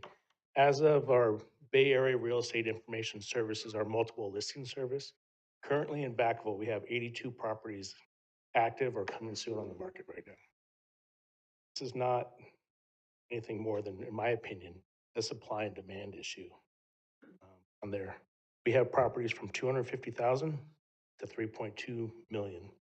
This includes the city proper as well as the unincorporated area, the country property. Various conditions of that. We have 1 month of inventory. That means if property stopped coming on the market today, we would empty our market within 1 month. A normal healthy market is somewhere between 3 to 5 to 6 months of inventory. We haven't seen that in quite some time on there. Super seller's market on there. We're receiving multiple offers on properties. So something that we should all consider. Our average price per square foot is $322. Our median price is $599. And actually our average sold is $599,000. Our absorption rate is 102%, almost 103%. As we look at this picture, I think it's important that we take into account the traffic, the public safety, our education, and our lifestyle that we want as for our city. And I don't envy your situation where you have to set this policy for our city. You have a tough job, and I think we have the right people in place for it. As far as Councilmember Roberts, the VA loan has changed quite a bit. They have reduced the higher end limits, and I think Councilmember Ritchie can talk to that. But it is probably the best loan, at least in my opinion, out there, and it's something that we could and should seek the military personnel.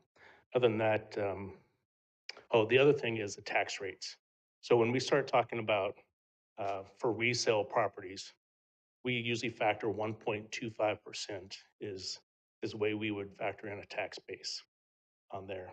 When we're talking about the new construction, we're often above 1.5%, 1.62%, 1.75%. In Fairfield, I factor 1.89%. That's a significant sum that does not go away. That's not, or it's in addition to your base principal and interest payment.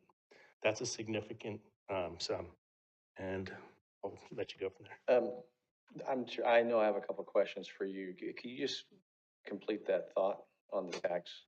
Well, the taxes, and it can be packaged in a lot of different ways. Tax assessments, Melrose, HOAs, condo associations. And that's something that is factored in on top of whatever it is. So someone may qualify for a loan at say 500,000, but if it's a condo, there may be a $400, $500, $600, $700 association fee attached to that. In addition, if we're talking something separate for the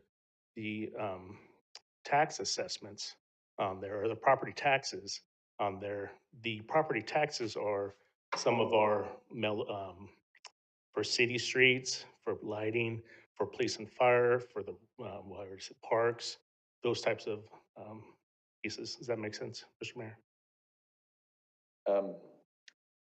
Did have a question for you that was whether you were going to speak or not, I was not sure, but I remember asking you a question in the fall. So it's like if we could really understand where people are coming from. I've often heard members of this the previous council and conversations to say we would like to build homes for our kids. And I mean, I've had kids who moved out because there were no homes.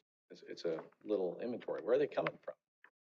Because I've also met several people along the way that said, well, we were priced out of the Bay Area. We sold for cash, came here, paid cash, and we love Vacaville. And so we have a safe community, and we have a community and a culture that is inviting. And so with that, your messaging is supply and demand, but it seems like whatever we're building, as I've often said, you can't unbuild what you build.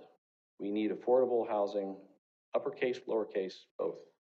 We need executive housing because we're trying to reach the biomanufacturing executives that are going to come here, and if they're not going to live here, then this is going to impact our industry. But can you give an estimation of I don't know if it's completely accurate, and I heard the question, how many people are coming from outside the area when all of a sudden these new developments coming up? Have any idea or thoughts on that? Mr. Mayor, I don't know that specific answer. I can tell you that we receive a lot of requests from the South and East Bay into this specific area. But I don't have any quantifiable number to tell you that.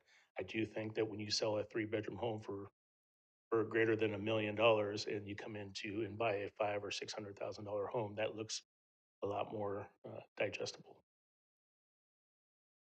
Thank you. Thank you. Anyone else? All right, with that, I'm going to close public comment of this presentation and bring it back for some final thoughts. Councilmember Ritchie. Thank you so much. I really appreciate your presentation. I really don't have any questions, but I more have been a good listener, and so kind of want to respond to some of the questions. Order is kind of hard to go chronological order, but so thank you so much for approaching the podium, Ed. I really appreciate that. That's a real problem. That's really how you break property taxes up, as the secured and unsecured property taxes, two portions. Every time we vote for something, a bond, measure, land district, those are your unsecured. Your security is your base prop tax rate of 1%. Everything else past that's an adjustment. So that will become an issue as we develop in California, in our county. We got to face the fact that, hey, like Melrose is an unsecured fee. HOAs, homeowner associations, it's interesting. Those are not a unsecured fee. That's another fee, the cost of ownership. That's the hard part about developing condos now, because doesn't pencil out the keyword. We had the question about the VA. I'll try to work in reverse. The VA has done a lot of changes. It's my fourth presentation. No, I won't call it my fourth presentation, but the VA has done a lot of presentations. A lot got swept under the rug with the last 2 years of COVID. It's like the Blue Water Act. So the old days, every county, 58 counties in California, you had to have a loan limit. And the loan limit was set at the VA that if you want to buy above that, 25% of that difference you had to pay out of pocket. They removed that. So now you have veterans that can buy 100% of the VA loan limit for the county. Well, they raised it. So now it's $2 million. So it becomes a problem.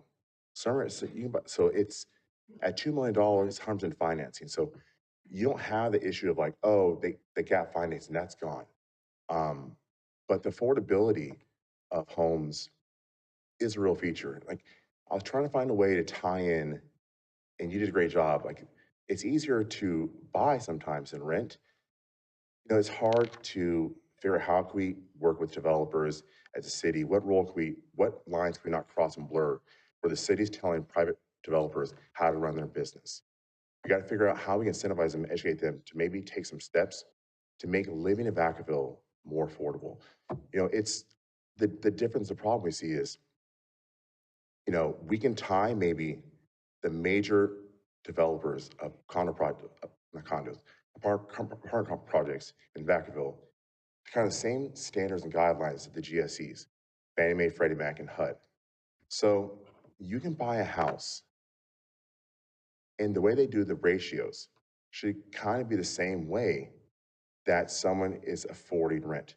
If you want to model people to be able to rent in Vacaville, afford rent, qualify for rent, with the goal and intention to move to home ownership, then we should find a way to model renting in Vacaville The same way is homeownership.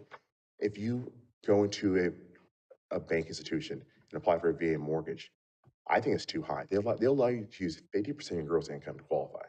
It's a lot. So there's a high proportion of everyone's bought a home in the last 5 to 10 years that are above 30%. So that number is very damaging to me. It's like the fact that they actually think debt burden for rent and mortgages is high, we're approving everybody above 30% because of the issues of housing, because of issues of cost. So for them to set a bar that low, to me, that was a big concern when I heard that. Because I know the numbers, you can get the numbers through HUD, HMDA, the Home Mortgage Disclosure Act. It's a lot of data the government gets. You can know where people are coming from when they buy a house in Vacaville, because you can look at their previous residence. So there's a lot of ways we can get data to figure out where they're coming from, at what price point did they afford to move to Vacaville, what type of job they had before they came here, because that data has all been collected.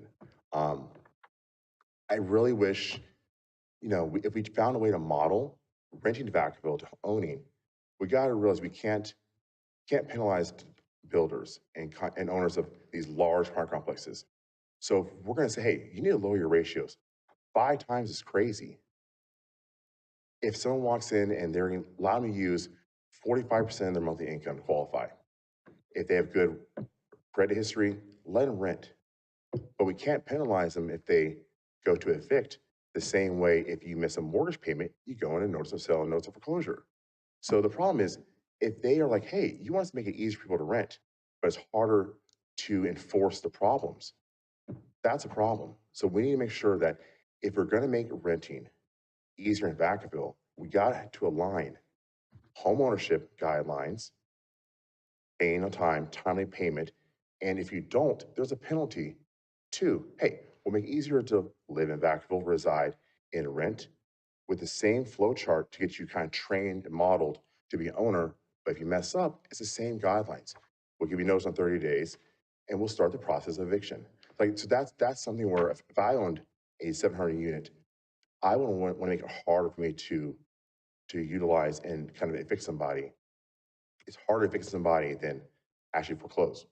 So that's why they have such stringent guidelines. So it's really a policy issue that we need to address. That's, hey, if we want to really reduce the cost to rent in the city, we need to figure out how can we adjust that to give them the power and leverage to, in case someone's not a good tenant, we can, hey, you need to model the same features and form as a homeowner. You don't pay, you get serviced. You get served and you're out. I think if developers had that same kind of thought that they had the control, they would lower that cost to get in. Not because they'll lower rent, but they'll lower their ratios. The diversification of housing, that's important. We had a conversation already today, and it was interesting. I mentioned the Portofino. We looked at pie chart. We had 75% of the pie chart SFR detached. And then we had an array of other stuff. The missing middle something is very important. I mean, the Portofino has kind of 2 different models of homes. They have the larger attached walls, and they have the shared cluster parking lots. We have to create the opportunity to build where it is about density. So there's a few mechanics that we can't control. There's the 4 mechanics of development. Like, it's hard to develop. You have the cost of land, can't control that. We can't control fees, but you have the cost of labor and construction, and you have the cost of financing. So a lot of the projects throughout the country have gone silent because land costs have gone up, cost of funds, and cost of material, not even labor, cost of material. So it's not that we in Vacaville are something wrong. We need to be cognizant and aware of the economic mechanics that are making it hard to start the projects until some of those variables come back down online. No developer is going to build at a loss. So we got to figure out, like, we've got to be cognizant and aware of that feature. But the cluster, Portofino has a great example of if we get those overlapping circles back in line, we need to build where they could have entry-level housing as both rent and ownership without the thought that they're going to stay there forever. That is their first home. as they progress through the economic and development of empowering them with the better jobs, they will move up. Maybe the first home's 900 square feet, 1,100 square feet, they go to 1,500 square feet, they go to 2,000, they will move up. But we have to find a way to incentivize them to build in a manner that it's higher density with the thought that this is for ownership and thought for rent, that we can kind of propel them to want to do it. I mean, it's hardest to look at what we can't control. You know, the ratio of 30% is crazy. It's something that is very frustrating. You know, I try to preach all the time at education, financial literacy. You need to make sure that you have all the off-balance sheets expenses, because banks will ask those questions. They pretend like it doesn't exist. You need to find out what you want to pay and then find a house that matches that. The problem is there's nothing here. So, I mean, when it comes to the workforce housing, there's a lot of opportunities and possibilities to do workforce housing and public-private partnerships that hopefully we can explore, and ways in which we can figure out how can we house and how can we incentivize the companies coming here to work with the developers to say, hey, maybe you can allot 25% of your development to these companies if we help pay for certain cost, and maybe some of the development is master planned to have kind of that is a big trend through California Social Realtors. They're talking about building smart. So a lot of these places they're doing in California where they're building new developments, they're building kind of sub communities in the community. So therefore they can build cluster, they can build higher density without having this abandonment of amenities. So they build that into the project. So it's something that they're really working on the state level of trying to work with developers, work with cities to build in that mixed use. So therefore, we can build smaller, we can build more denser, but they don't feel like they're just stranded out in the middle of nowhere. They can't get milk. So sorry if I'm rambling on, but I'm passionate about housing and passionate about us kind of getting it right, because we have to create a community that if we're going to go forward with biotech, the executive housing is paramount, but making sure that the least paid employee at that company doesn't have to travel to West Sac to find a place to live, because then we're not winning.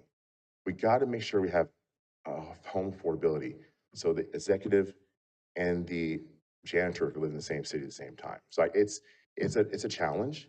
You know, what incentives, what tax breaks can we do to incentivize companies, maybe on a sliding scale the first 5 years, reduce property taxes or whatever, if you help this developer build out 20% of the development to be workforce housing with the emphasis on this price point. I mean, there's ways we can do it, but I think we just got to really think big. But that's it. If you could, question came up from public comment on that last slide as far as where that data came from. It's not sourced in there other than 2022 data. Do we know where that came from? This is actually from a state website. I pulled it last night, and then I actually double checked each and every box this morning because it was one of those hand assembled things. I didn't want to somehow mess it up. But this data, I have to reference my this document here. It's essentially data from the American Community Survey. So it's where the United States goes out and actually surveys households in Vacaville. It's not sourced from workers, it's from actual people living here.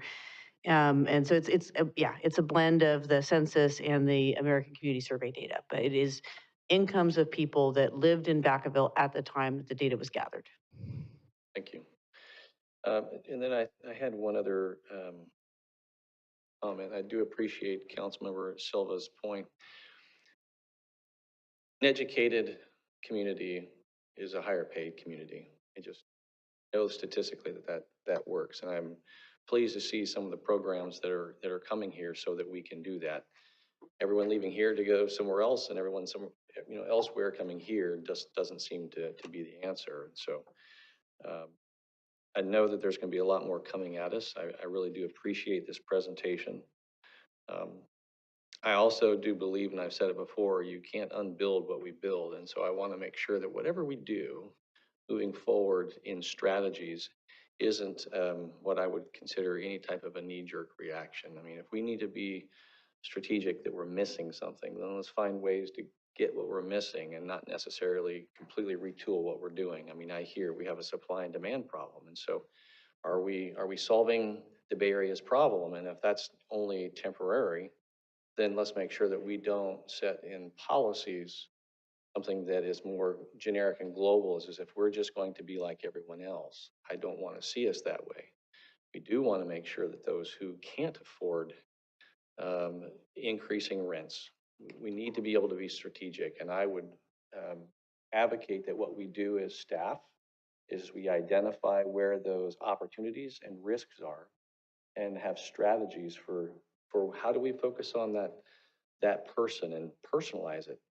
The person who's on that Social Security that can't afford the increase here, are we creating a permanent solution to a temporary problem? I want to make sure that we avoid that. But I appreciate the presentation, seeing no other lights up here. I know there's more coming and the opportunity to understand this in depth. Thank you very much. And so with that, thank you, and this meeting's adjourned.